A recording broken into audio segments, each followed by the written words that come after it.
So in this video, I want to share with you my framework and criteria so you can decide between fast fat loss and slow fat loss. And it's important for you to understand when to apply each one, because I see a lot of people making a mistake and they're going faster when they're supposed to go slower with losing body fat, or they go slower when they're supposed to go faster. In any case, you want to set yourself up for success and you want to know how to do this in the most optimal way. So I want to share with you my experience and some of the things that are pros and cons of each approach so you can make a better decision. And none of this is some kind of magic solution, by the way. When I'm talking about fast, I'm not talking about 1 week or 2 weeks. We're still talking about months.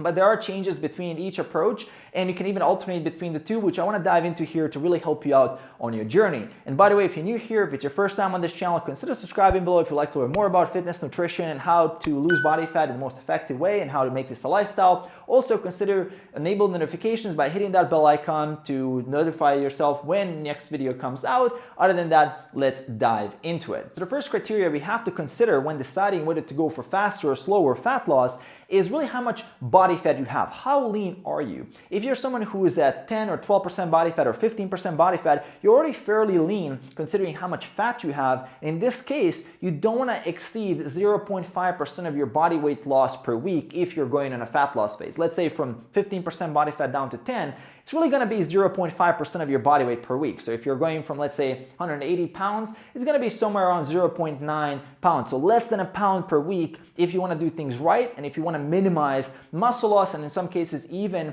promote some gaining muscle in that type of situation. Now, when we're talking about someone who's at 25% body fat or higher, let's say above 20 or even above 15, you're really looking at somewhere between 0.5 and 1% of your body weight. So let's say between 15 and 20% body fat, that's where you're looking at somewhere 0.75% of your body weight per week. But if you're above 20% body fat, especially 25 or 30% body fat, you can aim for 1% of your body weight per week. And that's going to be, let's say you're 220, you can lose at 2.2 pounds per week. And that is not really fast. That's actually fast, but it's not extreme. And a lot of people will be very happy with those types of results, especially when let's say your goal is 15% body fat, you're starting at 25. Well, if you can lose 2 pounds per week, that's amazing because you're going to start seeing results and you're going to start seeing massive changes, especially in the first 6, 7, 8 weeks. And then as things do slow down naturally as well, you're going to get into that more sustainable rate as you get closer to 15% body fat. Now, the second criteria to look at when you're determining whether to go for faster or slower fat loss is your experience with dieting. If you're someone who has a lot of experience dieting, you tried a lot of mainstream diets, you've lost weight, but then you regained it, you lose it quick, you gain it quick, you do want to go a bit slower. You do want to go at that 0.5% of your body weight per week, even if you are at a higher body fat percentage, because in this case, you want to master eating at that new low weight. You don't want to go super aggressive and not give yourself a chance to build those habits and design your lifestyle to make that new low weight a default. And that's really important to understand. So if you're someone, even if you have experience training, dieting, and nutrition, everything, you still want to give yourself a chance to make this sustainable. Sustainability is the key because every time you regain weight, it's very mentally defeating because you're kind of losing and gaining the same weight over and over again.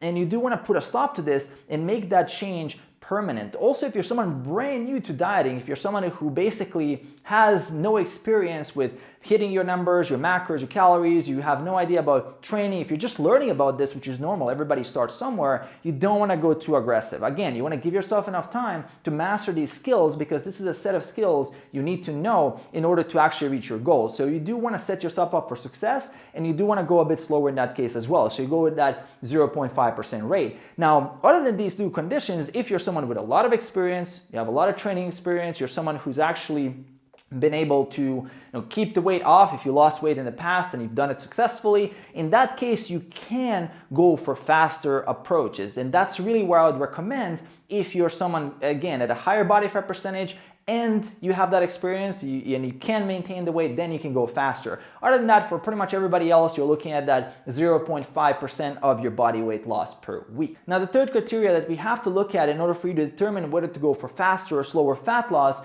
is your overall lifestyle. So if you're someone who's an entrepreneur and if you have a lot of businesses to manage, some new products are launching, lots of staff, if your career is very demanding, you're bringing work home, there's long work hours, there's a lot of stress, maybe some family stuff, maybe some travel coming up. There's a lot of things happening in your life and you're already stressed out. In this case, you do want to go for that slower 0.5% of your body weight per week. This is where you are going to be losing that body weight at a more sustainable rate for your stress levels, because if your stress levels go super high and if you're trying to micromanage and keep track of all of this, something is going to give. In a lot of cases, it's binges, it's falling off track, it's having a week of good work and then all of a sudden a weekend or a couple of days just to fall off track with the diet and regain all the weight. I don't want you to be dealing with this. I want you to go more sustainable, make this a lifestyle, build these habits, and when you're stressed out, you really have limited mental bandwidth. You're managing already so many different things that you don't want to start adding a ton of more aggressive and things that you have to micromanage, especially with your diet. So in this case, I would recommend going for that 0.5% of your body weight per week. Even if you are someone with tons of experience, lots of body fat to lose, I still recommend a more sustainable rate. Also, what I recommend is checking out this video at the end that I'm going to leave here, which is going to help you get to 10% body fat and stay there. So definitely check out that video. If you enjoyed this video, hit that like button, smash the like button. It definitely helps a lot with the YouTube algorithm. Also, I'm going to leave a link in the description below where you can find more details about working with me as a coach and as a mentor if you want to do that. Other than that, I will see you in that next video.